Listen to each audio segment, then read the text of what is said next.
Napiko ng gusto si Fiang Smith sa audience ng Star Magic All-Star Games 2026 na mas kinampihan pa ang foreign basketball team kaysa sa mga kapamilya aktor.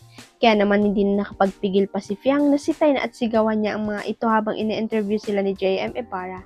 Deadmas si Sofia kahit na maraming kamera ang nakatutok sa kanya at kahit pa naka-livestream ang nasabing panel.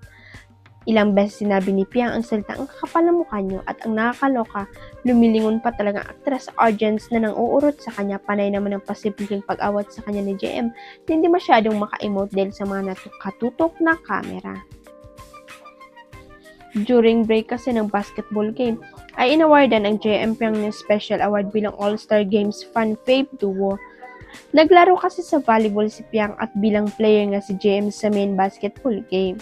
Pero nang pabatiin ng mga host si Piang sa audience ay tumanggi agad ito, sabi ng aktres, ayoko.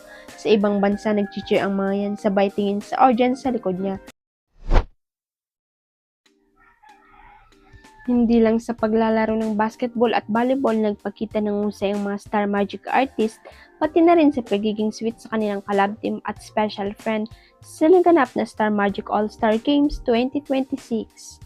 Unang game ng Star Magic All-Star Game ang junior basketball kung saan naglaban ang red team at blue team.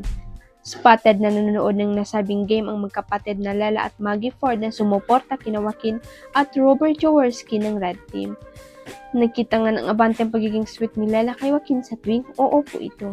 Hindi rin nagpauli sa sweetness sina Francine Diaz at Satpidlina Muse at player ng red team respectively. Yun nga lang, nanalo at tinambakan ng blue team ang red team sa score na 55-35 pero pasok naman si Robbie sa mythical fight.